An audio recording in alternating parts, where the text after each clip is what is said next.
नमस्कार दोस्तों, क्राइम तक में आप सबका स्वागत है। मैं हूं सुप्रतिम बैनर्जी। दिवाली का पर्व गुजर चुका है, इसीलिए आप सारे लोगों को बिलेटेड हैप्पी दिवाली मेरी ओर से। और इसके अलावा जो पूरा हमारा फेस्टिव सीज़न है उसके लिए बहुत बहुत बधाइयाँ।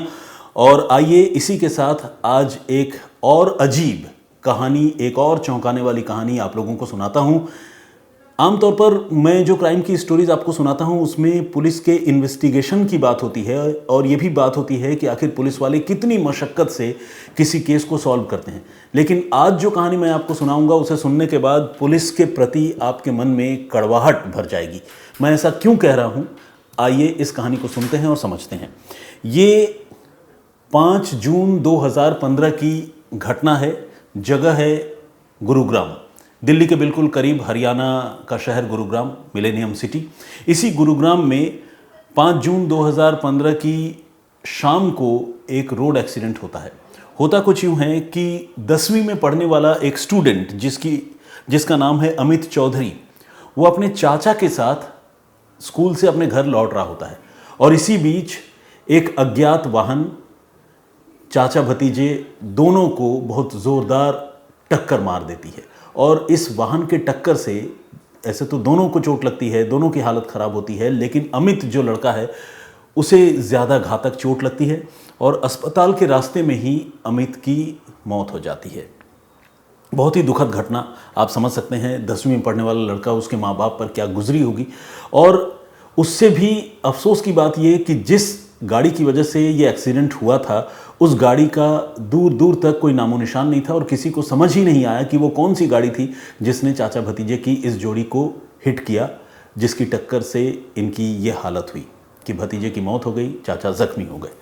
अब जब घटना हुई थी तो पुलिस ने रिपोर्ट भी दर्ज की और पुलिस ने इस सिलसिले में लापरवाही से गाड़ी चलाने की धाराओं के तहत 279 आईपीसी का रिपोर्ट लिखा और साथ ही 304 ए, जिसे लापरवाही से गाड़ी चलाने से मौत होना कहते हैं, 304 ए के तहत भी मुकदमा लिखा और अज्ञात वाहन चालक के खिलाफ लिखा, क्योंकि ये पता नहीं था कि कौन सी गाड़ी इस एक्सीडेंट में इन्वॉल्व थी।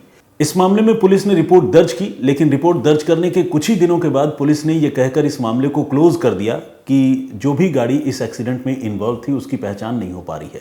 लेकिन जिस परिवार ने अपना जवान बेटा खोया हो उसके दर्द का मतलब उसके दर्द को बांटा नहीं जा सकता, समझा नहीं जा सकता कि वो कितनी तकलीफ से गुजर रहे होंगे। तो ये जो अमित नाम का लड़का था, उसके पिता जितेंद्र चौधरी ने यह तय किया कि वो अपने बेटे को खुद ही इंसाफ दिलाएंगे और उसकी कोशिश करेंगे।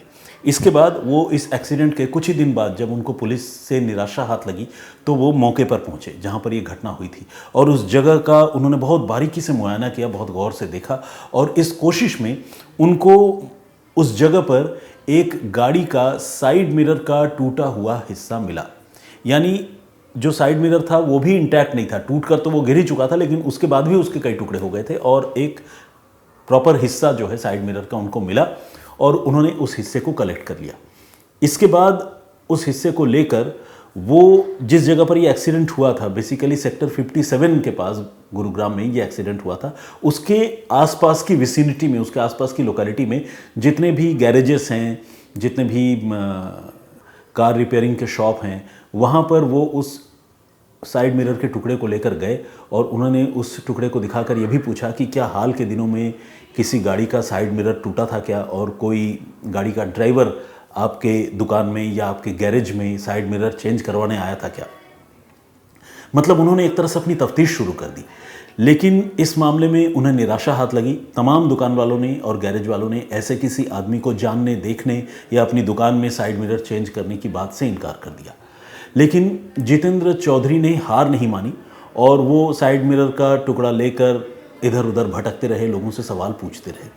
इसी बीच जब उनकी ये कोशिश चल रही थी तो उनकी मुलाकात एक कार मैकेनिक से हुई। इस कार मैकेनिक ने साइड मिरर के इस पार्ट को, इस टुकड़े को देखकर ये तो नहीं बता सका वो कि ये इसका कोई मालिक उसके पास आया था या नहीं आया था, लेकिन उसने कार के मेक के बारे में बिल्कुल सटीक जानकारी दी। इस मैकेनिक ने ये बताया कि ये जो साइड मिरर का टुकड़ा आप लेकर घूम रहे हैं ये मारुति स्विफ्ट डिज़ायर के VDI मॉडल का है। अब देखिए कई मैकेनिक कितने एक्सपर्ट होते हैं कि एक गाड़ी के मिरर का टुकड़ा देखकर, वो भी पूरा मिरर नहीं, ये बता पा रहे हैं कि वो गाड़ी किस मेक की है। तो ये भी जिसे कहते हैं ना, डूबते को तिनके का सहारा, उम्मीद की एक किरण बनी ये मैकेनिक का ये बयान। तो वो जो उसके पिता हैं अमित के, जितेंद्र चौधरी, उन्होंने फिर, उनको जब ये जानकारी मिली तो उन्होंने सीधे कांटेक्ट किया मारुति वालों से। मारुति की फैक्ट्री भी गुरुग्राम में ही है, आप सबको पता है, और मारुति के आउटलेट भी गुरुग्राम में है जहाँ से कारें बिकती हैं। तो उन्होंने मारुति से कांटेक्ट किया और मारुति से कांटेक्ट करके वो जो शीशे का टुकड़ा है उसे दिखाते हुए, साइड मिरर का टुकड़े को दिखाते हुए उन्होंने ये कहा, बेसिकली ये शीशे का टुकड़ा नहीं था, उसका जो बॉडी होता है वो था। तो वो दिखाते हुए उन्होंने कहा कि ये एक मारुति स्विफ्ट डिज़ायर VDI का है, तो क्या हमें पता चल सकता है कि ये गाड़ी कौन सी है, हमारे पास ये जो टुकड़ा है। इत्तेफाक से जो साइड मिरर का पार्ट था उसमें वो बैच नंबर विजिबल था, वो दिख रहा था। वो एक्सीडेंट होने के बावजूद और इतने दिन गुजरने के बावजूद मिटा नहीं था। और कहते हैं ना, जहाँ चाह वहाँ राह, तो चौधरी साहब बहुत एफर्ट कर रहे थे। उसका नतीजा ये हुआ कि मारुति वालों ने उस साइड मिरर के बैच नंबर को देखकर ये बता दिया कि ये गाड़ी जो है वो कहाँ से बेची गई और उस गाड़ी का रजिस्ट्रेशन नंबर क्या है। आप सोचिए ये कितना बड़ा ब्रेक थ्रू अपने आप में था कि एक गाड़ी जिसके बारे में दूर दूर तक किसी को कुछ पता नहीं था, उसके रजिस्ट्रेशन नंबर का पता लगा लिया एक पिता ने। जब रजिस्ट्रेशन नंबर का पता लगा लिया तो जितेंद्र चौधरी फिर पहुंचे पुलिस स्टेशन सेक्टर 56 और थाने में उन्होंने फरियाद दी और बताया कि अब तक हमने ये मशक्क़त की है और हमने पता लगा लिया है गाड़ी के मालिक का, उसके नंबर का, तो अब आप काइंडली इस मामले में जांच कीजिए। लेकिन पुलिस ने उनको थाने से बैरंग लौटा दिया और नतीजा वही जो पहले हुआ था। पुलिस ने कहा कि इस मामले में कोई जांच नहीं हो सकती और आपने जो किया है उसका कोई मतलब नहीं है। तो जितेंद्र चौधरी बहुत हताश, बहुत निराश फिर से लौटे और लौटने के बाद, ये 2015 की घटना थी, अगले साल यानी 2016 के जनवरी में उन्होंने लोकल कोर्ट में एक याचिका दायर की, एक रिट पिटिशन लगाया और रिट पिटिशन लगाने के बाद उनकी अब तक की जो फाइंडिंग थी ये सारी चीज़ें उन्होंने कोर्ट में बताई।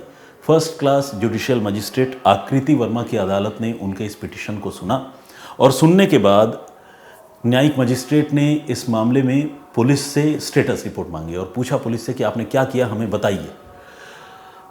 कमाल देखिए कि पुलिस ने तकरीबन साल भर बाद स्टेटस रिपोर्ट दाखिल कर दी और ये बता भी दिया कि ये मामला अनट्रेस्ड है, हम किसी को ढूंढ नहीं पाए, जो फाइंडिंग है उसका कोई कंक्रीट एविडेंस नहीं है और इस मामले में कोई जांच आगे नहीं बढ़ सकती।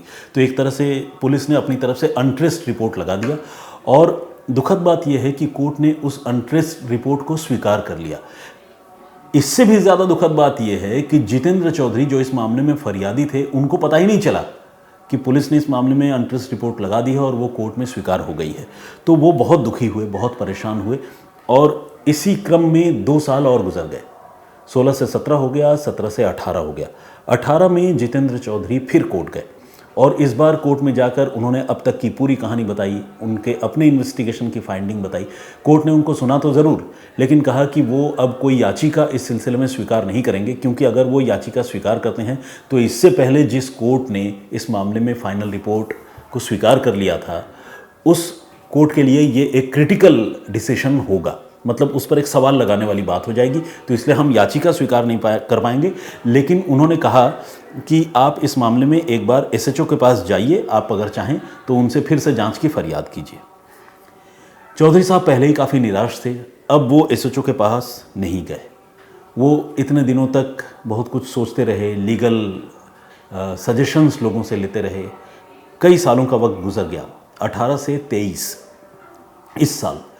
इस साल जनवरी में उन्होंने फिर से कोर्ट में फरियाद की, एक और याचिका लगाई और उन्होंने बाकायदा ये बताया कि उनके पास गाड़ी का रजिस्ट्रेशन नंबर है, उन्होंने गाड़ी के मालिक का पता लगा लिया है और अब तक की जो तफ्तीश है उन्होंने जो भी की थी उसकी सारी डिटेल उन्होंने कोर्ट को बताई और ये भी कहा कि इस मामले में पुलिस ने बगैर कोई जानकारी दिए जांच के नाम पर खानापुरी की और अनट्रेस्ड रिपोर्ट लगा दी, जो बहुत दुखद है।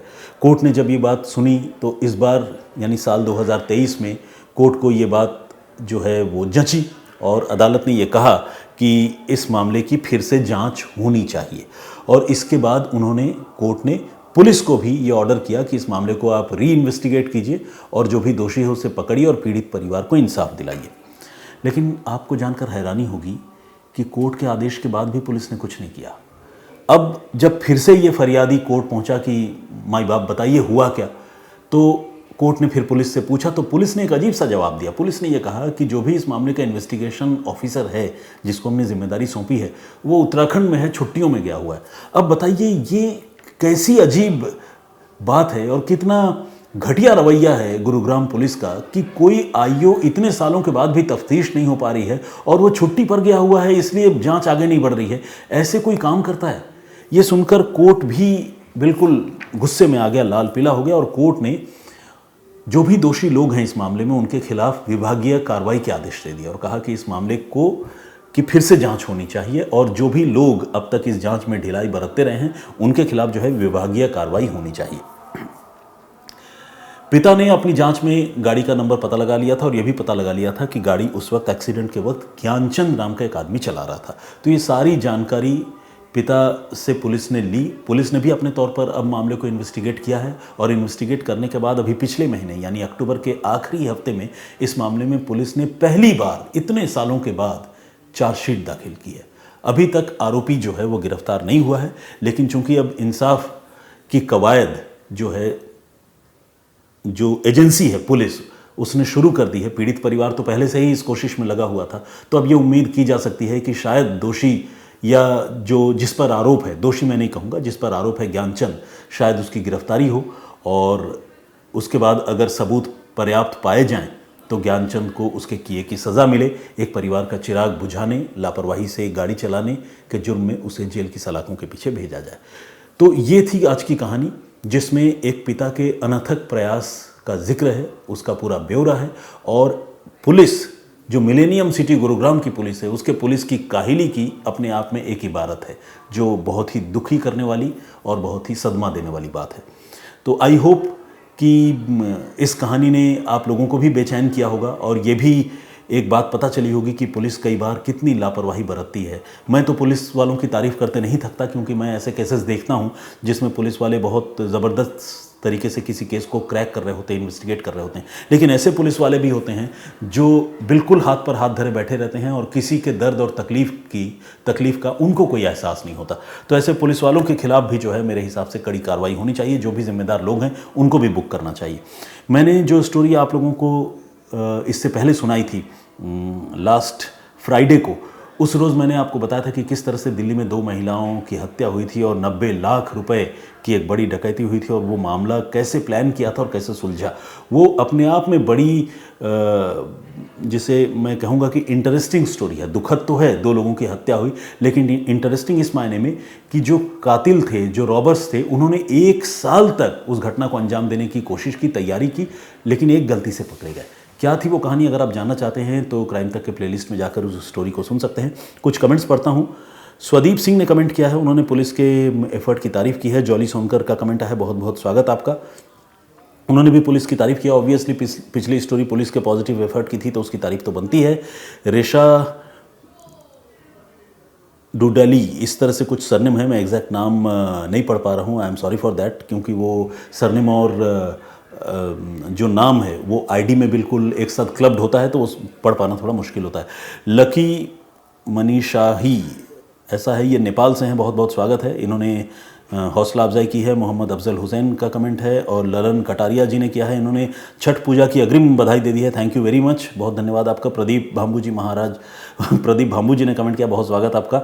नवरीत रंधावा ने भी कमेंट किया है, इन्होंने ये बताया है कि क्राइम नेवर पेज, उस बात को इन्होंने याद दिलाया। एस कुमार, रेखा भट्ट जी, अनीता दाहिया, होमी राय, ज्योति शर्मा और शंकरलाल बिश्नोई, पीके चंद्रा, मौलाना निसार अहमद नागपुरी, परूप श्रेष्ठा जी, हसन एसके, रोहित सिंह और भी बहुत सारे लोगों ने कमेंट किया है। Thank you very much all of you, इतना वक्त निकाल कर वीडियोज़ देखने के लिए और कमेंट करने के लिए। मैं फिर किसी नई कहानी, किसी नए वाक़े के साथ आप लोगों के सामने हाजिर होऊंगा। तब तक के लिए मुझे इजाज़त दीजिए और अपना बहुत ख्याल रखिए, सुरक्षित रहिए। जय हिंद, जय भारत।